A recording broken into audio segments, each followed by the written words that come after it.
E aí, galera, tudo bem com vocês?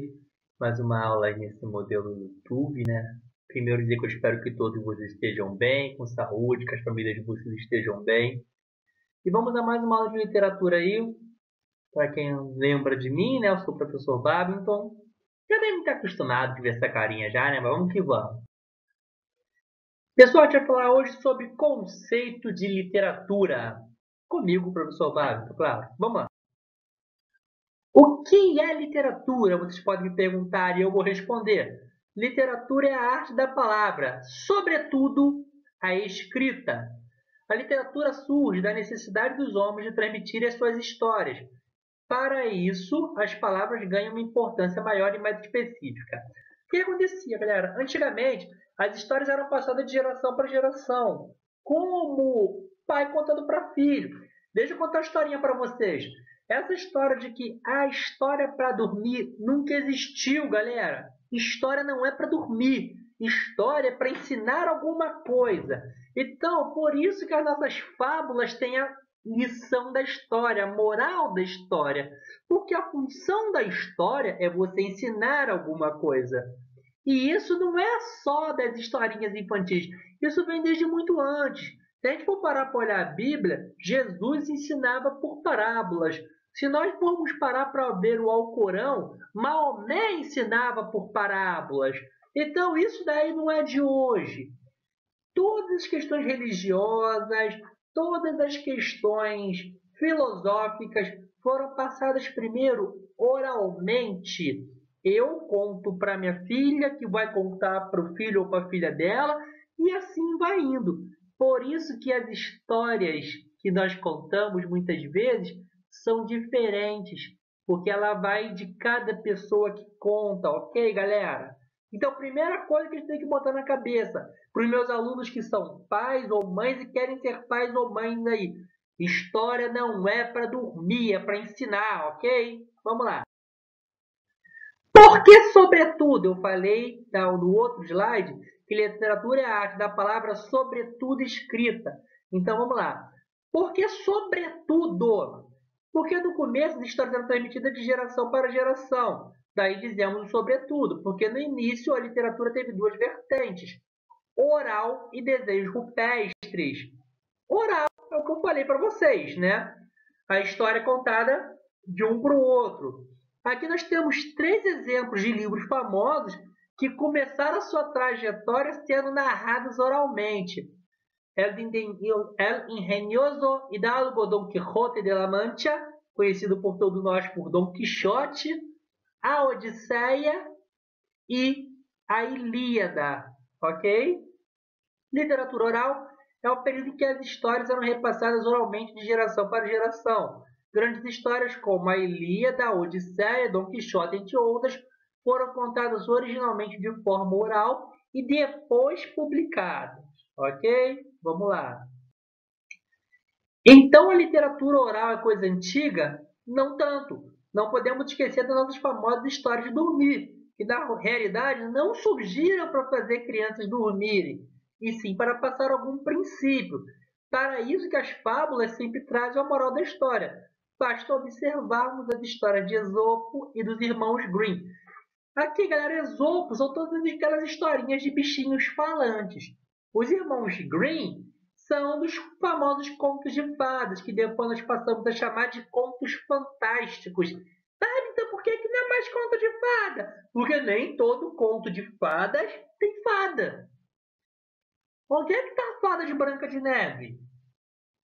Onde é que está a fada do Chapeuzinho Vermelho? Entenderam? Então nós passamos a chamar de contos fantásticos. Ok? E as histórias de Esopo são aquelas histórias de animaizinhos falantes, né? A grande maioria. A mais famosa está aí, a Cigarra e a Formiga. Desenho rupestre era a forma que nossos antepassados contarem as suas histórias, quando a oralidade escrita ainda não eram dominadas, mas mesmo assim é considerada os primórdios literários. Aqui, alguém desenhou uma espécie de um cervo pré-histórico. Deve ser o cardápio da noite, né? Mas vamos lá, galerinha. E a escrita? É normal te perguntar, né? Que ele está falando de oralidade, desenho, mas e a escrita? Vamos lá. Aqui nós temos um alfabeto fonético sumério, galera. Olha só, hein? Aproximadamente 3.000 a 3.500 anos antes de Cristo, pelos antigos sumérios, na antiga Mesopotâmia, é a chamada escrita cuneiforme. Tinha como função coordenar situações de trabalho, plantações, colheitas, e a partir daí foi evoluindo. Eles anotavam o que podia plantar ali, quando é que eles iam colher, quanto eles colheram, por que eles colheram tanto, entendeu? Ou colheram tão pouco. Isso daí que era a famosa escrita cuneiforme da época, ok? Esses aqui são algumas, como é que eu vou explicar? Alguns primórdios das nossas letras atuais. É como eles parecem, né? A gente parar para olhar, o A está só de lado, o B está bem invertido, mas tudo bem. Aqui a gente tem um K, parece bem um K, enfim, parecem até são bem parecidos. E texto de literatura, é tudo a mesma coisa? Não é bem assim que a banda toca. Entre 335 e 323 a.C., Aristóteles lança um livro chamado A Poética, onde, entre várias definições, divide as obras literárias em três tipos: lírico, épico e dramático. Vamos ver a definição de cada um de forma simples, porém clara, ok? Tipos de texto. Texto lírico.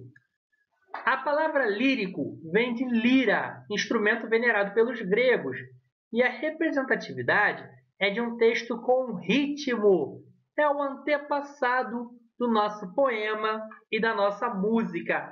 Por que o poema tem rima, Babito? O poema tem rima para poder ter ritmo, ok? Texto épico é o texto que narra grandes fatos de heróis, é o antepassado das nossas narrações, que hoje são o romance, o conto e a crônica. Texto dramático é o texto que não é feito para ser meramente lido, mas sim interpretado. É o antepassado do nosso teatro. Aqui agora está tapado o desenhozinho, né, por esse professor lindo que vos fala, mas é o desenho daquelas máscaras do teatro, a máscara triste, a máscara alegre, ok? Agora você tem a imagem do professor alegre, ó. Sorrisão. Tamo junto. É isso aí, pessoal. Valeu. Por hoje é só. Espero o feedback de vocês. Até a próxima e aguardo exercícios. Fiquem com Deus. Galera, não se esqueçam, tá ok? Qualquer dúvida vocês podem colocar, seja no comentário do YouTube, seja no próprio Google Classroom. O mais importante, não deixem de comentar, não deixem de participar, para que eu saiba quais são as dúvidas. Fiquem com Deus. Deus abençoe e proteja cada um. Deus guarde a família de todos vocês.